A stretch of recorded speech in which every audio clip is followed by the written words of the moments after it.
Welcome back. We're talking in the first segment about the results of the Youth Risk Behavioral Survey that was released this week in Wisconsin. I'm joined again by our panelists, Molly Herman, Abigail Sweats with the DPI, and Dr. Dahl with SSM Health. We were talking a lot about, the top line results from this most recent survey. But Abigail, if you could get a little further into what does the history of the survey tell us, and why are these new results so different or so much the same? That's the right question to ask, because I think it is understandable, thinking of how this survey was taken in fall of 2021, that this data looks the way it looks because of COVID-19. But the reality is the data has been very bad for a long time and has been trending in a direction we don't want to see for a while. So an example would be in the early 2000s, through 2000 through about 2010, we were seeing a trend in terms of suicidality that we wanted to see. We saw a decrease. Since 2011, those numbers have been trending upwards. Are they bad now? Yes. Have they been bad for a while? Also, yes. The other numbers we're really looking at right now are the anxiety numbers and the depression numbers, and they are also significantly bad.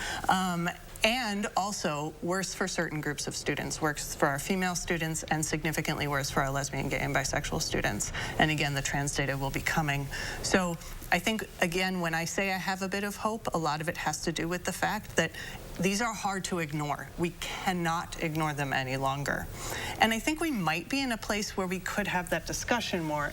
We've been talking about that. Yeah, I think globally, I think we can say everybody knows there was a pandemic and that mental health was affected. So many more people are getting more fluent and comfortable talking about mental health and stigma, and that there was isolation. And so that spotlight allows us to bring to the fore this really tragic data that's already been there, because many people have more comfort talking about mental health than we did before. So maybe we can attribute that piece to the pandemic, that mental health is now talked about more, a little less stigmatizing conversations, and so it allows us to show this trend that's been there for quite a while. It's an excellent point. I would add that before the pandemic, about 20%, 1 out of 5 of us, would have a mental health issue at any given time. That number is now 30 to 40% of us, and some studies even higher. So I think you're right. People can actually experience it. They have some idea of what it's like, and that seems to be the missing piece, is experience and understanding what it must be like. And I think that's where a lot of that discussion needs to go.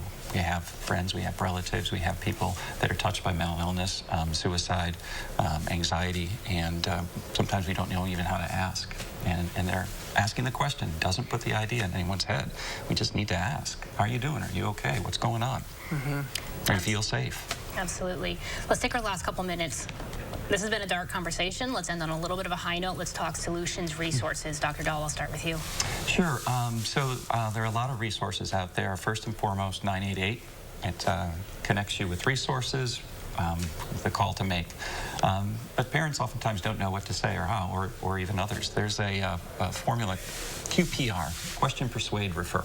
It's a great training, schools, other places. Just look it up. But it just says, asking, question, you okay? Persuading you, hey, maybe not a great idea. Let's figure out where we can refer you and get you resources. So having the conversation is important.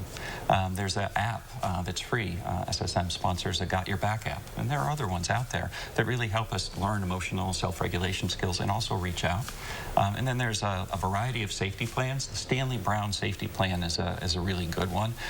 It's just, while you're not in crisis, let's come up with some ideas that if you are in crisis, what can we do to help you out? Access to care is hard, but we're doing a great job. DPI is doing a great job bringing forward social emotional education in schools and really helping teachers talk about this. We need to give out more information like you're doing with this free information. We're certainly hiring more providers and supervising them and trying to move them through, and we're creating more crisis stabilization units, so the pyramid is being built.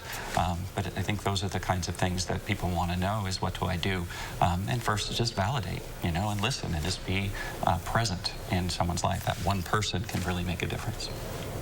I'll also add, when you're talking about access to those mental health services, we have students in schools, they're all there, and it's a great place to be able to get those mental health services to our children, both with social emotional learning for all of them and those who need more of an intervention. This is where DPI has put forward a budget that would increase by a lot our funding for mental health services so that we could get, even in the smallest district in the state, at least one mental health professional, and then more depending on your student population, because that's where the kids are. So that's where the needs are, right? Absolutely.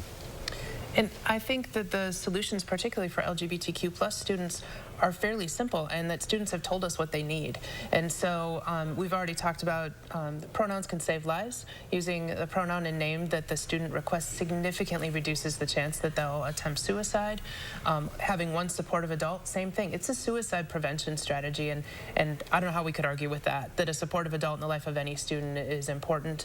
And then the third one is school connectedness, and that can look like adults, but it could also look like peers, school clubs, and so having that connection at school can be so powerful for LGBTQ students and for all of our students. So none of these are particularly out-of-the-box thinking, but things that we can do to support students, and students have told us that reduces the chance that I will think about suicide and attempt suicide. Absolutely. Molly, Abigail, Matt, thank you so much for joining us this morning and talking through this. Absolutely. Thank you for Of course. All right, coming up in a few minutes, our political reporter is sitting down with the people who write the budget next year on how your taxes will be spent.